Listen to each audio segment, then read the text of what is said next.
मेरे पापा ने मुझे बताया था एक्चुअली कि एमके यादव सर हैं, यूपीएससी की तैयारी कर रहे हैं। मैं तो बहुत खुद को लकी फील करती हूँ, मेरी फ्रेंड ने आपको सजेस्ट किया था। मैंने आपका ही कोर्स इसलिए ज्वाइन किया था क्योंकि आपके कोर्स से ये था आंसर राइटिंग भी डे टू डे एक्टिव हो जाएगी। तो हस्बैंड यही बोले कि नहीं, इनका सर का करो, आइए सबका बैच आ रहा है, तुम बस ये ज्वाइन करो। उसका फायदा सर मुझे ये हुआ, और मुझे नहीं पता सर, मैं वो 5-5 मिनट में आंसर लिख रही थी वहाँ पे। तो सर से मैं एक बार मिला तो वो बोले कि तुम बस झेल जा किसी तरह मेरे को 1 महीना। सर जैसे आपने पहले क्लासेस ली थी साइंस ऑफ आंसर राइटिंग में, 8 से 10 क्लासेस शायद थी, तो उसके बाद एक दिमाग में एक फॉर्मेट सा बन गया था। तो आपका प्री के लिए, यूपीएससी प्री के लिए भी कोई बैच चलता था, तो मेरा सर एक ड्रीम था कि कभी मैं मेंस दूंगा तो आपके साथ। जो सिलेक्शन दिलाया वो आइए सभी था। Sir mains answer writing sir, मैंने आपका कोर्स ज्वाइन किया था 2024 में। सर मेरा बेसिक मटेरियल केवल आपका था सर। लॉजिक ये तक मैं आपको पहले से जानता था। फिर मुझे एमके सर के बारे में पता चला। आपकी मैंने क्लासेस देखे हुए थे YouTube पे। मैं आईएएस सर से एसोसिएटेड थी। I would say thank to the IAS team. The IAS hub नाम की कोचिंग है एमके यादव सर की। यादव सर के बारे में जानकारी मिली। मैंने आईएएस सबसे यूपीपीसीएस प्रीमियम बैच ज्वाइन किया था। आईएएस हब आईएएस हब की वेबसाइट पर यूपीपीसीएस टॉपर्स की आंसर कॉपीज फ्री में उपलब्ध हैं। उन्हें आप हमारी वेबसाइट से डाउनलोड करके आंसर राइटिंग सीखें और अपनी रैंक सुनिश्चित करें।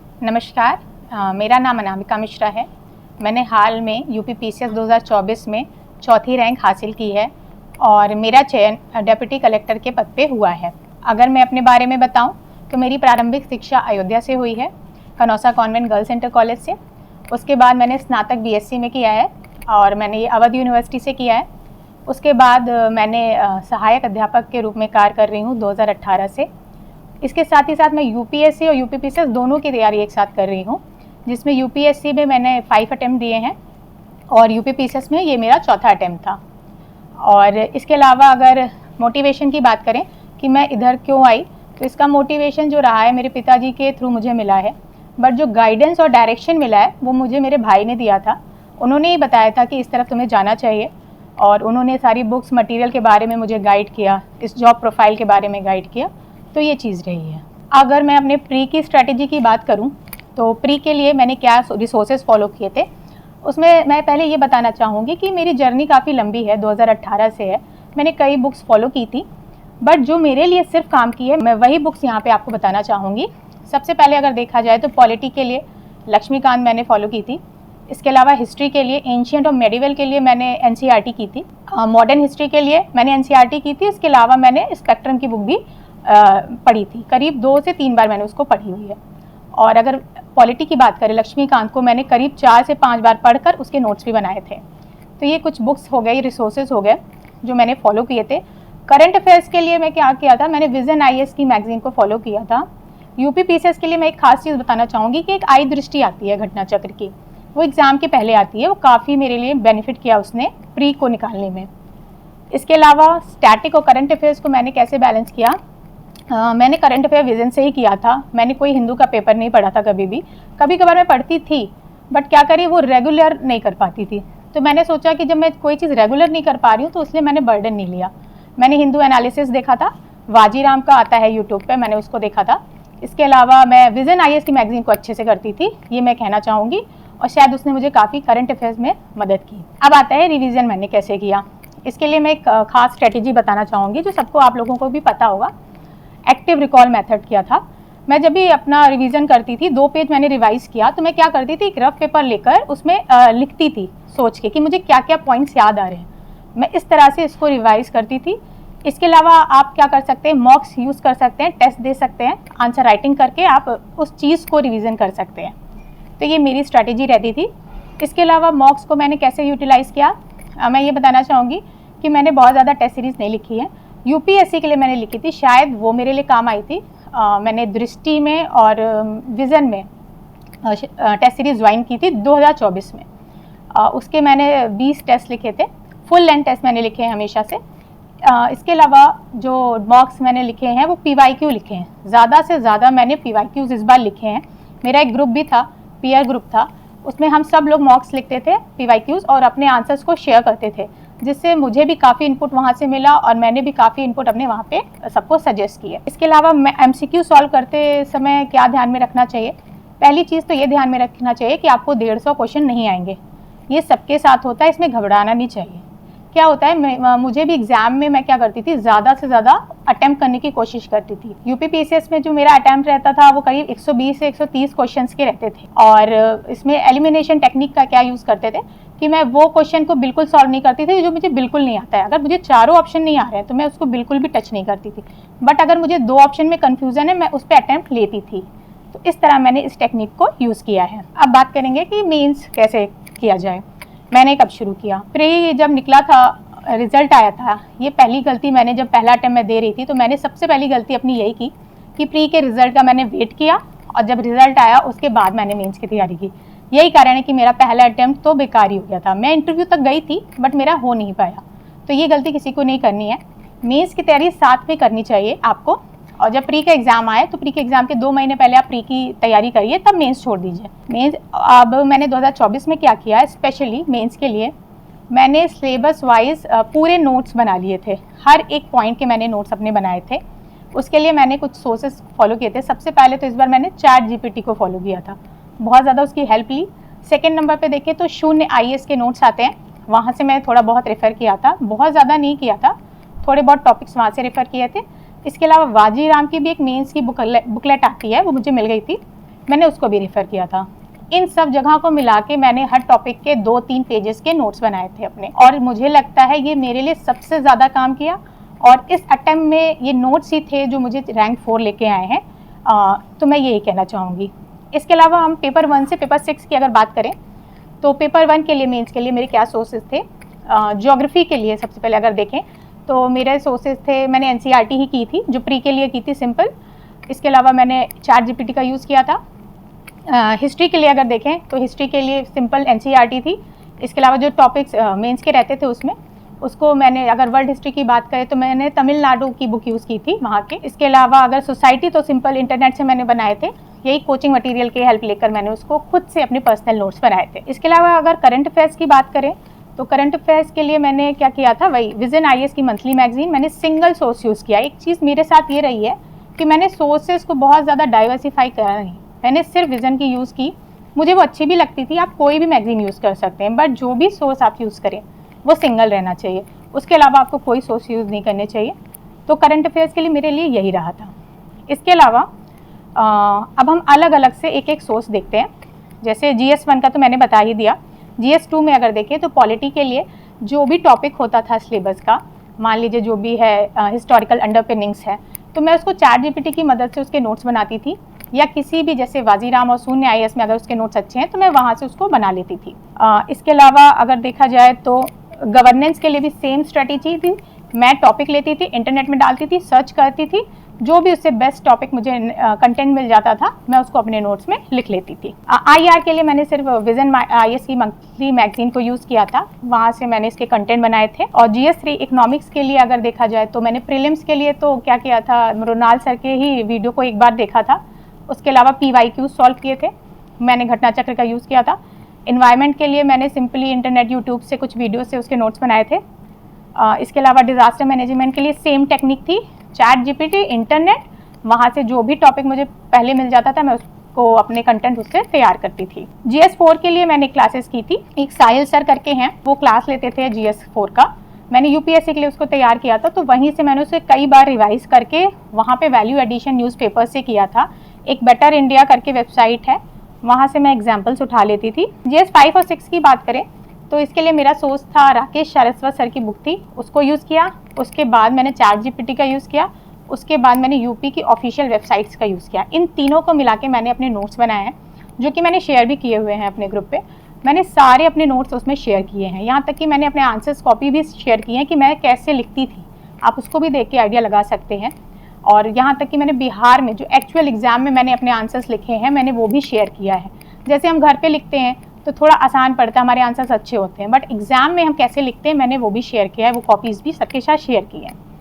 इसके अलावा देखें तो आंसर राइटिंग कब करनी चाहिए, मेरे ख्याल से आंसर राइटिंग आपको थोड़ी बहुत पढ़ाई करने के बाद ही करनी चाहिए। एकदम आज आप शुरू से शुरू करेंगे तो आप कुछ नहीं लिख पाएंगे, इससे डिमोटिवेशन होगा। थोड़ा बहुत कंटेंट आप सिलेबस वाइज तैयार कर लीजिए, थोड़े बहुत PYQs देखिए, तब आप आंसर उसको लिखना शुरू करिए।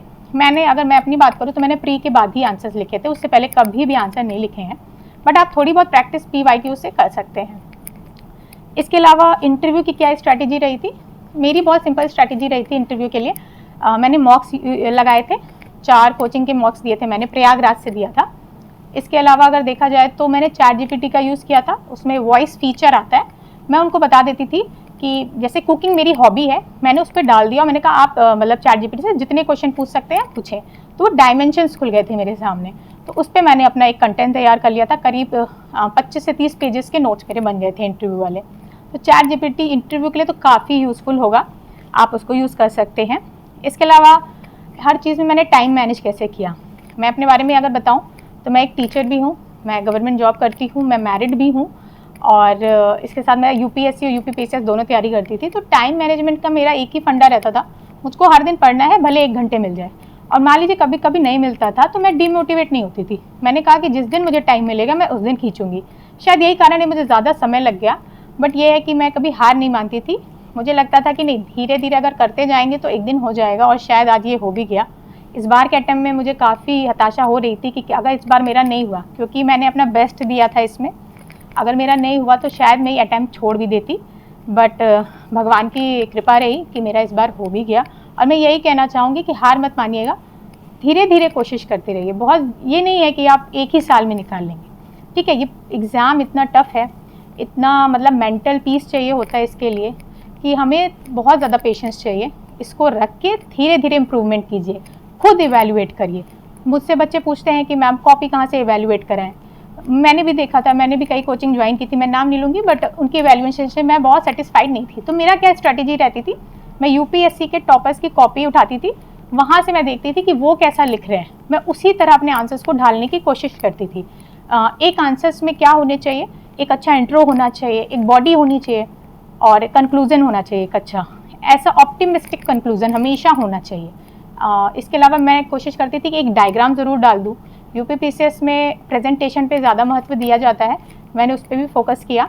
और इस बार का अगर 2025 का पेपर देखें तो मैं एक सजेशन देना चाहूँगी कि पेपर अब काफ़ी टफ होता चला जा रहा है। तो आप क्या करें, UPSC के जो PYQs होते हैं आप उसको भी लगाना शुरू करें।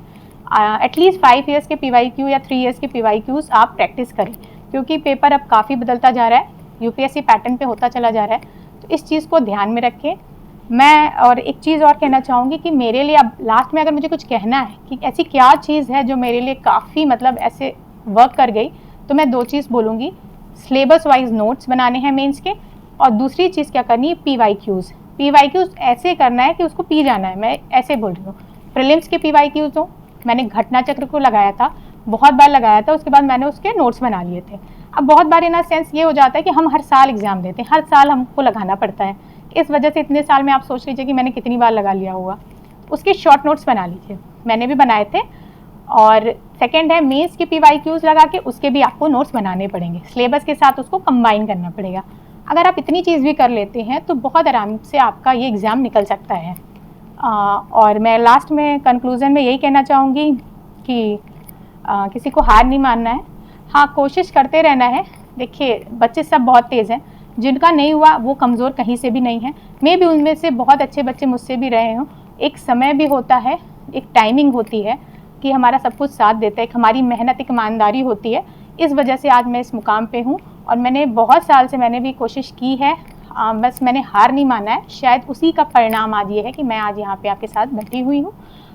तो यही मेरी कोर पूरी स्ट्रेटेजी थी जिसको मैंने आपके साथ शेयर किया है। और आगे अगर मैं आपको बताना चाहूँ इंटरव्यू के बारे में कि इंटरव्यू मेरा कैसा रहा, क्या क्वेश्चन पूछे गए, तो मैं सबसे पहले बताऊँ कि मेरा हरीश प्रताप सर का बोर्ड था, काफ़ी कॉर्डियल बोर्ड था। मॉक से थोड़ा अंतर था वहाँ पे, क्योंकि मैंने मॉक किया था तो मेरे अंदर कॉन्फिडेंस काफ़ी था, तो मैं वहाँ गई। और मुझसे सबसे पहले जो सवाल था वो काफ़ी अच्छा था। उन्होंने मुझसे काली चाय बनाने को बोला था, क्योंकि मेरी कुकिंग हॉबी थी, मैंने मेंशन किया था। तो उन्होंने बोला था कि काली चाय बनाइए, ऐसी बनाइए कि मुझे पसंद आ जाए।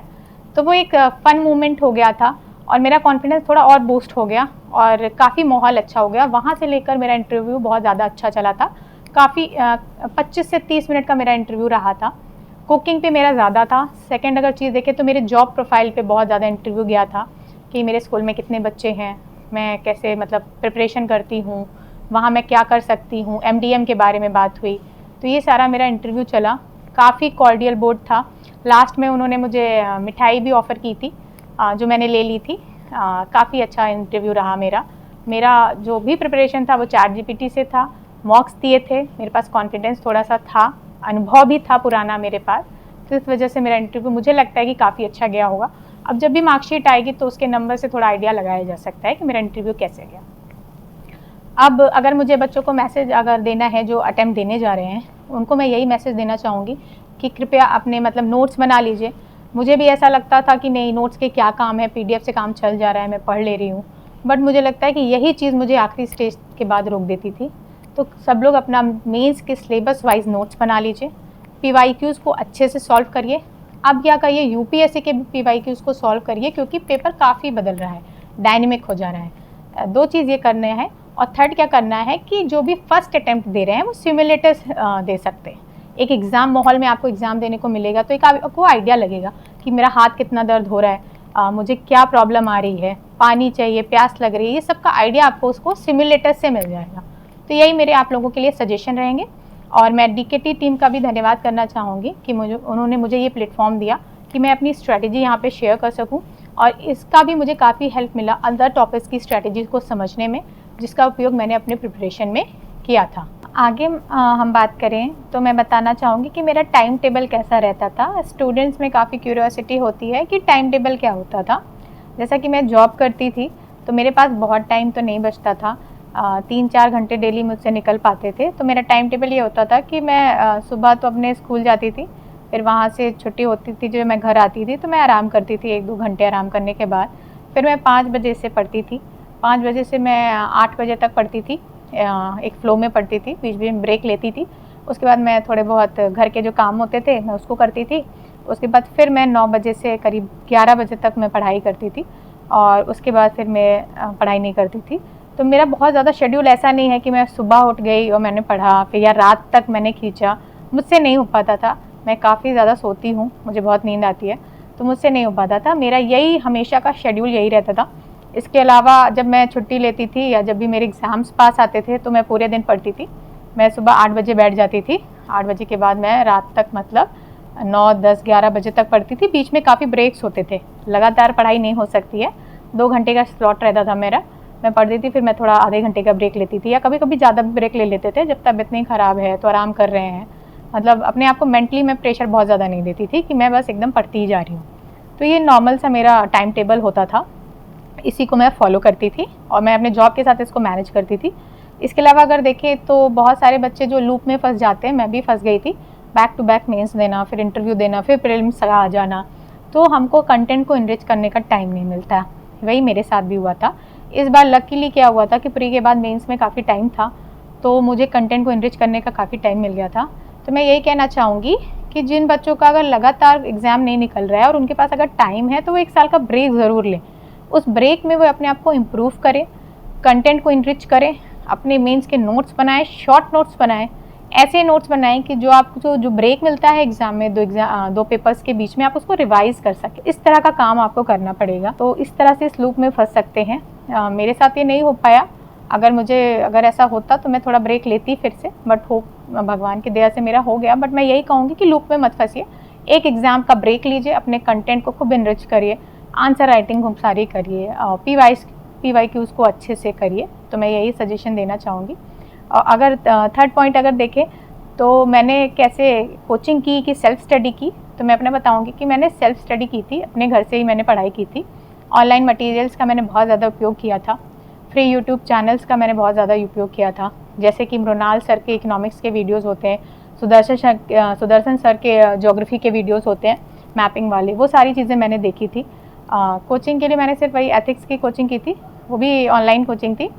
इसके अलावा मैंने जब ऑप्शनल होता था तो मैंने पब्लिक एड के लिए अपने लुकमान IAS की कोचिंग की थी, वही मैंने UPSC के लिए भी यूज़ किया था। बट मैंने हाल में ही अपना जो है वो ऑप्शनल है उसको चेंज कर दिया, मेरा अब ऑप्शनल हिंदी लिटरेचर हो गया है। तो कोचिंग अगर देखा जाए तो मैंने यही किया। टेस्ट सीरीज़ मैंने ज्वाइन की थी, मेंस के लिए भी ज्वाइन की थी, और इसके अलावा इंटरव्यू के लिए मॉक्स यूज़ किए थे। प्रीलिम्स के लिए मैंने कोई टेस्ट सीरीज़ ज्वाइन नहीं की थी। मैंने अगर देखा जाए तो घटना चक्र के टेस्ट आते हैं मार्केट में, मैंने वही ख़रीदा था और घर पे मैंने वही लगाए थे। बहुत ज़्यादा तो नहीं लगा पाई थी, बट मैंने घटना चक्र के टेस्ट सीरीज़ मार्केट से ख़रीद के लगाए थे। तो ये चीज़ हो गई। इसके अलावा फ्री YT मतलब यूट्यूब के जो रिसोर्सेज अगर देखे जाएँ तो बहुत सारे हैं, अब तो बहुत ही ज़्यादा हैं, तो आप उनका उपयोग कर सकते हैं। कोचिंग की बहुत ज़्यादा नीड नहीं होती है। मैंने बिना कोचिंग के ही किया है। बहुत सारे बच्चे हैं जो बिना कोचिंग के करते हैं, जल्दी कर लेते हैं, मुझे तो टाइम लग गया। तो आप इन सारे रिसोर्सेज आजकल ChatGPT का यूज़ कर सकते हैं। आप बहुत सारे मटेरियल आपको टेलीग्राम पे मिल जाते हैं, आप उसको यूज़ कर सकते हैं। मेरा खुद का भी एक चैनल है टेलीग्राम का, वहाँ पे हम लोग अपने स्ट्रैटेजी, जितने टॉपर्स हैं, जितने सेलेक्टेड बच्चे हैं, वो सब अपना शेयर करते हैं। जिनका नहीं होता वो भी अपनी बातें वहाँ शेयर करते हैं कि वो क्यों नहीं हो पाता। तो पीयर ग्रुप का काफ़ी यूज़ करिए, अपने जैसे लोगों से बात करिए, तो आपको अपनी कमियाँ पता चलेंगी और उसको सुधार करने की कोशिश करिए। तो ये सारी चीज़ों का आप रिसोर्सेज का यूज़ कर सकते हैं। इसके अलावा बताएं कि मैंने क्या गलतियाँ की कि मेरा आज तक नहीं हुआ और इस बार हो गया। तो जो मैंने गलतियाँ की, सबसे पहले तो मैंने PYQs नहीं लगाए थे, देखे भी नहीं थे। मुझे लगता था कि शायद ये बकवास चीज़ है, इसको करना नहीं चाहिए, बट ये मेरी सबसे मेजर मिस्टेक थी। इतनी बड़ी मिस्टेक थी कि जो क्वेश्चन रिपीट हो रहे थे मैं वो भी नहीं सॉल्व कर पा रही थी अच्छे से। पहली मिस्टेक तो मेरी ये थी।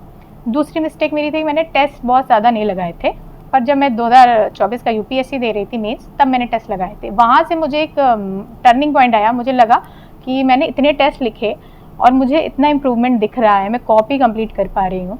तो वहाँ से मेरा दिमाग खुला कि नहीं, टेस्ट भी ज़रूरी है, उसको लगाने चाहिए। तो मैंने फिर टेस्ट भी लगाए। तो ये कुछ गलतियाँ मैं करती आ रही थी। और मैंने सिमुलेटर्स भी उसी टाइम लगाए थे UPSC के लिए। उसके बाद तो मैंने नहीं लगाए UPPCS के लिए, क्योंकि वहाँ से मुझे आइडिया लग गया कि नहीं, मैं इस चीज़ में मतलब मुझे कमांड हो गया है कि मैं पेपर कंप्लीट कर ले रही हूँ और अच्छे से कर ले रही हूँ। तो इस वजह से मुझे ये गलतियाँ मुझे लगी थी, जिसको मैंने इम्प्रूव किया और उसी वजह से शायद मेरी रैंक 4 आई हुई है। और अगर देखें तो डिमोटिवेशन टाइम में मैंने क्या किया, जब मुझे डिमोटिवेशन होता है, ये ऐसा एग्ज़ाम है ना कि इसमें हर दिन आपको डिमोटिवेशन होता है, हर वक्त। इवन रिज़ल्ट के पहले तक मुझे डिमोटिवेशन हो रहा था। तो मैंने क्या किया, अपने फैमिली मेम्बर से बात की, अपने हस्बैंड से बात करी। उन्होंने काफ़ी मोटिवेट किया कि तुमने इंटरव्यू दिया है, तुम इतने अच्छे से तैयारी करती हो, तुम्हारा मन भी लगता है, तो इसको छोड़ने की ज़रूरत नहीं है, इसको कंटिन्यू करती रहो, एक ना एक दिन तुम्हारा ज़रूर होगा। और इसके अलावा मुझसे मैं एक सजेशन दे रही हूँ, जब तक आपको लगे कि आप सुधार कर सकते हैं, 1% भी सुधार कर सकते हैं, तब तक आप लगे रहिए, ठीक है। और सुधार की गुंजाइश सब में होती है। और जिस दिन लगे कि नहीं, अब इसमें सुधार नहीं हो सकता है, मेरा बेस्ट हो गया, उसी दिन आपका रिजल्ट देखिएगा क्लियर हो जाएगा। मुझे भी लगता था मेरा 24 वाला बेस्ट अटैम्प्ट था, मैंने शेयर भी किया था बच्चों से भी, ग्रुप में भी, अपने पेरेंट्स से भी। तो मुझे लगा अगर इस बार नहीं हुआ तो मैं छोड़ दूंगी, मैं नहीं दूंगी, क्योंकि इससे अच्छा मैं नहीं कर सकती हूँ, एक हमारी भी कैपेसिटी होती है। तो फिर पर नहीं, अच्छा हुआ, मेरा रिजल्ट आया, मुझे पॉजिटिव मिला, मेरा मोटिवेशन बढ़ा। यही कारण है कि मैं UPSC भी देने जा रही हूँ फिर से। मेरा लास्ट अटैम्प्ट होगा, तो मैं इसके लिए मैं यही कहूँगी कि अपना होप नहीं खोना है, इम्प्रूव करते रहना। 1% में भी इम्प्रूवमेंट कर सकते हैं तो बिल्कुल करिए। तो इस तरह से आप डिमोटिवेशन से भी लड़ सकते हैं। और अगर देखें तो आंसर राइटिंग में मैंने क्या इम्प्रूव किया, मैं UPPCS के लिए खासकर बताना चाहूँगी। UPSC में मेरा मेंस तो क्लियर नहीं हुआ था, तो वहाँ पे मैं बहुत ज़्यादा कुछ बता नहीं सकती, बट UPPCS के लिए मैं बताना चाहूँगी। मैंने बहुत सारे मेंस क्लियर किए हैं। पहली चीज़ तो आपका कंटेंट तो मैटर करता ही, कंटेंट तो किंग है ही। इसके अलावा UPPCS में प्रेजेंटेशन बहुत ज़्यादा मैटर करता है। प्रेजेंटेशन को अच्छा रखें, आंसर नीट एंड क्लीन रखें, डायग्राम ज़रूर बनाएं। मैंने क्या किया था, 20 क्वेश्चन आते हैं, मैंने करीब 7 से 8 क्वेश्चन में डायग्राम्स डाले थे। जेन्युइन डायग्राम डालने हैं, ऐसे इधर उधर डायग्राम नहीं डालने कि कुछ भी डाल दे रहे हैं, डिमांड पूरा करना चाहिए। तो ये आंसर राइटिंग में मैंने किया था। थर्ड चीज़ मैंने क्या की थी, इस बार मैंने जो पेपर कंप्लीट किया था वो एंड टू एंड कंप्लीट किया था। मैंने ज़रा भी स्पेस नहीं छोड़ा था कि ज़रा भी एग्जामिनर के माइंड में ये नहीं जाना चाहिए कि इस बच्चे को इतना नहीं आ रहा है, शायद इसीलिए। तो थोड़ा एग्जामिनर के माइंड से भी आपको खेलना है और उनके काम को ईजी करिए। जैसे आपके सामने एक क्वेश्चन है, आपको ही मैं 2 पेज का आंसर दे दूंगी तो बहुत बोरियत लगेगा उसको चेक करने में। Give some hint to the examiner, like मैंने डायग्राम्स बनाए थे, उसी डिमांड को पूरा करते डायग्राम बनाया था, तो एग्जामिनर को एक पॉइंट आ जाएगा कि नहीं, हाँ इस बच्चे को इस चीज़ के बारे में पता है, वो डिमांड पूरी कर रहा है। तो उनके लिए हल्का करिए, पॉइंट वाइज आंसर्स लिखिए। मैंने पॉइंट वाइज लिखे थे, एक अच्छा सा कंक्लूजन, इंट्रोडक्शन। मेरा मानना है कि एक एग्जामिनर क्या करता है, जब आपके आंसर्स को चेक करता है तो वो सबसे पहले इंट्रोडक्शन तो ज़रूर देखेगा, 100% देखेगा। इंट्रोडक्शन ही इतना पावरफुल रखिए अपना कि वहीं से आपका एक इमेज बन जाए कि नहीं ये तो बहुत अच्छा लिखा है।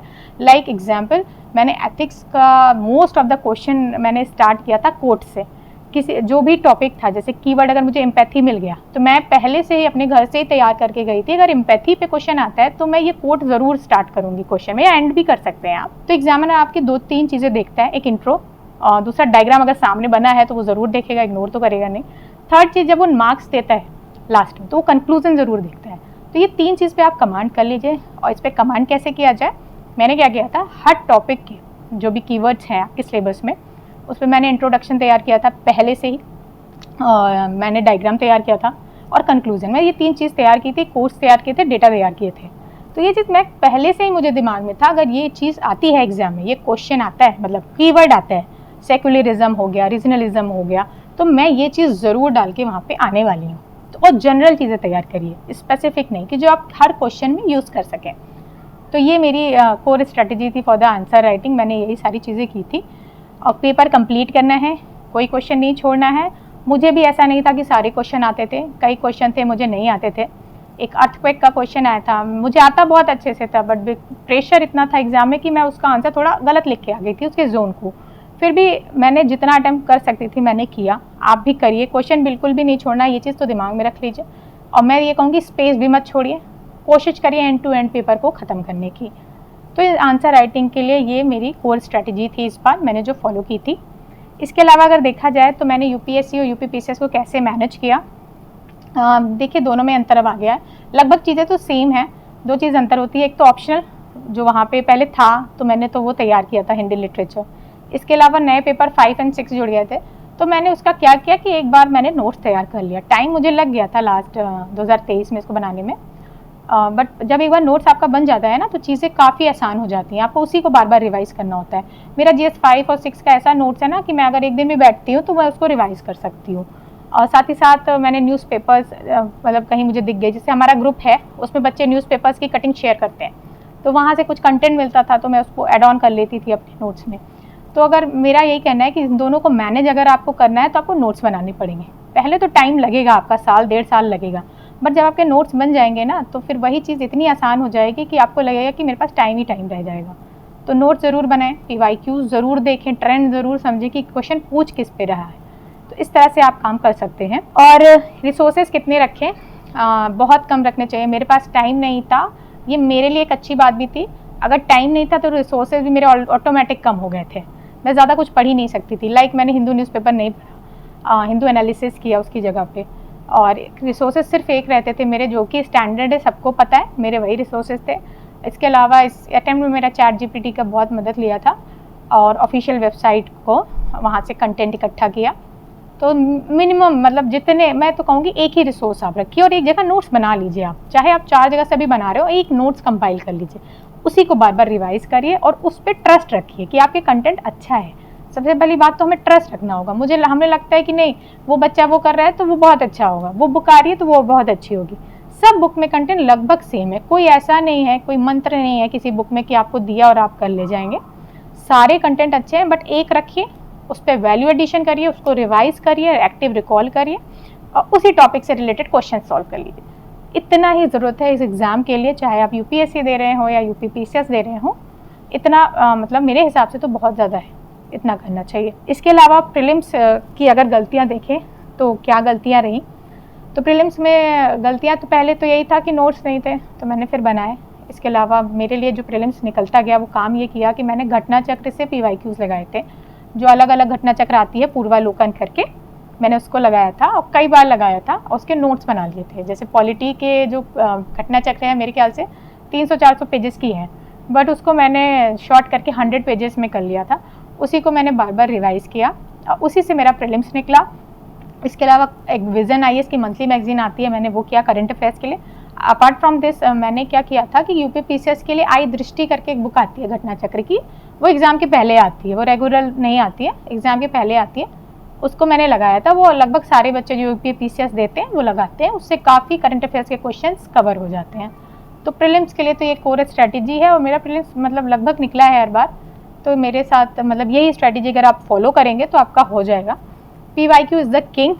कोई भी चीज़ हो, प्री मेंस इंटरव्यू में कैसे PYQ इंपॉर्टेंट है, जो ट्रांसक्रिप्ट होती हैं, जो शेयर होती हैं, तो हमें आइडिया लगता है कि जो बोर्ड है वो क्या पूछना चाह रहा है, किस वे में जा रहा है, जॉब पे जा रहा है कि हॉबीज़ पे जा रहा है। तो उसको भी मैंने इस बार, जैसे मेरा इंटरव्यू 19 मार्च को था, लास्ट में था, तो जितने भी ट्रांसक्रिप्ट आते थे मैं डेली उस पर थोड़ा सा ब्रेनस्टॉर्मिंग करती थी, डिस्कस करती थी, तो इससे भी थोड़ा मुझे आइडिया लग गया। तो PYQ is the king, please उस पर फोकस करिए। UPPCS के अलावा UPSC के भी क्वेश्चन को अब उठाइए, क्योंकि पेपर बहुत ज़्यादा बदल रहा है, तो आपको उससे आइडिया लगेगा और काफ़ी थीम्स रिपीट होती हैं, तो उससे आपका कंटेंट आप जब एग्ज़ाम में लिखेंगे वो काफ़ी इम्प्रूव्ड कंटेंट आप वहाँ पे लिख पाएंगे। तो ये सारी चीज़ें रही हैं।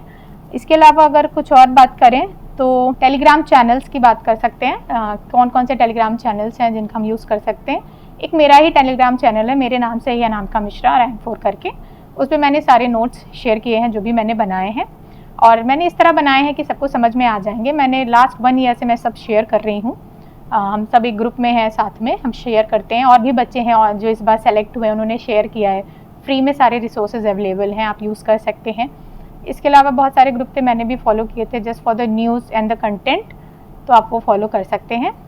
तो इस तरह से हम सारी चीज़ों को कवर कर सकते हैं, अपनी स्ट्रैटेजी को अलाइन कर सकते हैं और एक एग्ज़ाम में सफलता प्राप्त कर सकते हैं। Thank you.